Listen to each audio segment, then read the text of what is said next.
વાલા ભાઈઓ અને બહેનો, આપ સર્વને પ્રભુ ઈસુના જીવંત અને પવિત્ર ત્રિએક નામમાં લોગોસ બાઇબલ સ્ટડી તરફથી હું પ્રેમી સલામ પાઠવું છું.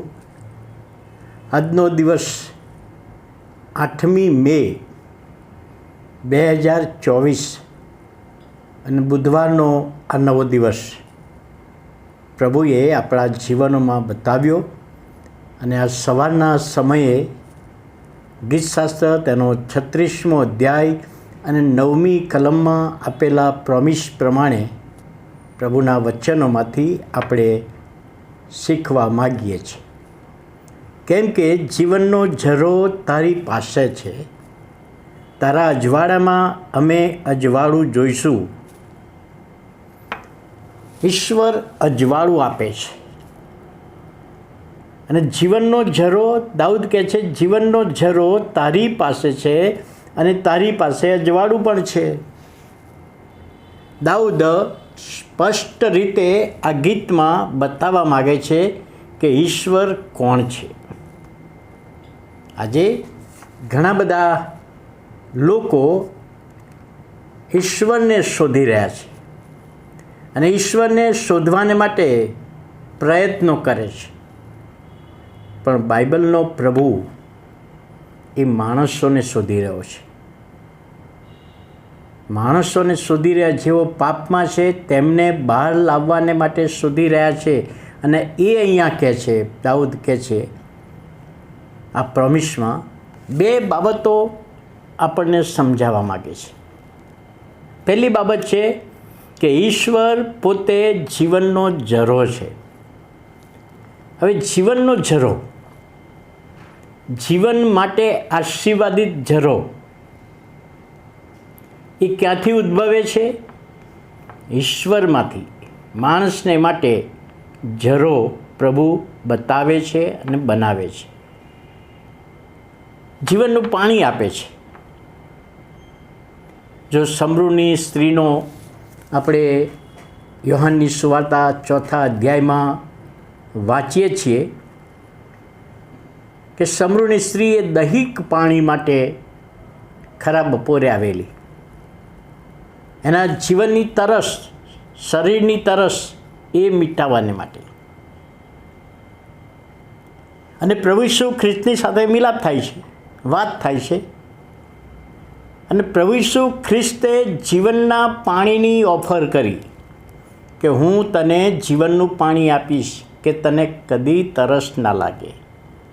એટલે સમરૂની સ્ત્રીએ આશા રાખી કે પ્રભુ એ પાણી મને આપ, ફરી મારે બરબાદ ના આવવું પડે.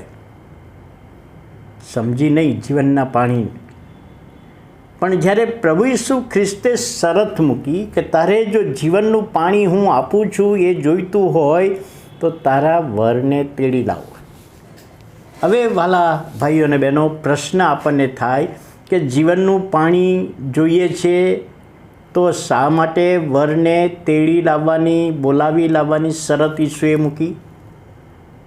કારણ કે ઈસુ જાણતા હતા કે એને વર છે જ નહીં. એ જેની સાથે રહે છે એની સાથે લગ્ન કર્યા નથી, 4 વાર લગ્ન કરી દીધા છે. અને સ્ત્રીએ કબૂલ કર્યું કે મારે વર છે જ નહીં. ત્યારે પ્રભુ ઈસુ એવું કહેવા માગતા હતા કે જો તારે જીવનનું પાણી જોઈતું હોય તો પહેલાં તું કબૂલાત કર અને પછી જીવનનું પાણી મળે. એટલે અહીં આગળ જીવનનો ઝરો ઈશ્વરની પાસે છે. એ જીવનનો ઝરો મફતનો ઝરો છે. પણ એ પ્રાપ્ત કરવાને માટે પ્રભુ ઈસુ ખ્રિસ્ત કહે છે કે આપણે કબૂલાત કરવી પડે. આપણા પાપોની કબૂલાત કરવી પડે તો એ જીવનનું પાણી પ્રભુ આપણને આપે. આ પહેલી બાબત છે.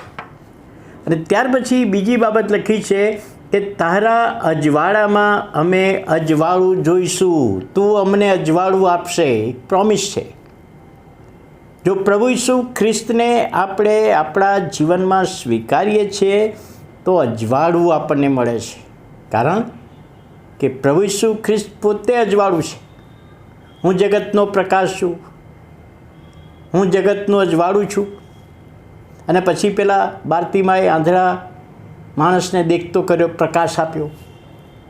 દાવો કર્યો પણ પ્રકાશ આપ્યો.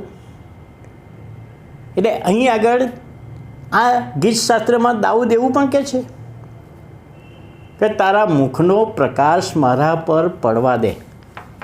તો વ્યક્તિ તરીકે તમે ને હું એ ઈસુની આગળ પ્રાર્થના કરીએ કે પ્રભુ તું પ્રકાશ છે, તો તારો પ્રકાશ અમારા જીવનમાં પડવા દે. જો જીવનનો પ્રકાશ આપણામાં પડ્યો હોય તો બીજાને પ્રકાશ આપનારા આપણે બનીએ. પ્રભુ ઈસુ ખ્રિસ્તે કહ્યું ને, તમે જગતનું અજવાળું છો. પણ ક્યારે એ અજવાળું, પ્રભુ ઈસુ ખ્રિસ્તનું અજવાળું સ્વીકાર્યું હોય તો આપણે બીજાને આપી શકીએ. જો સામાન્ય દાખલો આપું તો ચંદ્ર રાત્રે એનું અજવાળું આવે છે, પણ ચંદ્રનું પોતાનું અજવાળું નથી. એ સૂર્યનો પ્રકાશથી અજવાળું લે છે અને આપણને પૃથ્વી પર પાછું આપે છે. એનું અજવાળું નથી તો આપણી પાસે અજવાળું નથી. પ્રભુ ઈસુ ખ્રિસ્ત અજવાળું છે, એનું જો આપણે પ્રાપ્ત કર્યું હોય તો આપણે બીજાને આપી શકીએ. એટલે અહીંયા આગળ કહે છે કે તારા અજવાળામાં અમે અજવાળું જોઈશું. તો આ પ્રોમિસ દ્વારા પ્રભુ એ બાબત બતાવવા માગે છે કે જીવનનો ઝરો પ્રભુ ઈસુ ખ્રિસ્ત છે, જીવનનું અજવાળું પ્રભુ ઈસુ ખ્રિસ્ત છે. અને જો આપણે એને સ્વીકારીએ છીએ તો આપણે અજવાળામાં ચાલીએ છીએ. અને આ બાબત સમજવામાં પ્રભુ તેના આત્માની દોરવણી આપે, સહાય પૂરી પાડે, એવી આપણે પ્રભુને પ્રાર્થના કરીએ છીએ. આવો આપણે પ્રાર્થના કરીએ. વાલા પ્રભુ, અમે તમારો આભાર માનીએ છીએ, તમારા નામને ધન્યવાદ આપીએ છીએ. તમે અમારી સહાય કરી, સંભાળ લીધી. અને આજે જે બે બાબતો, જીવનનું અજવાળું, જીવનનો ઝરો તમે છો, અને આત્મિક રીતે એ બાબતો અમારા જીવનને માટે આશીર્વાદિત બની છે. આભાર માનતા તમારા હાથોમાં સોંપાઈએ છીએ.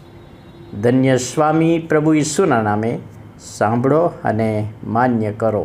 આમેન.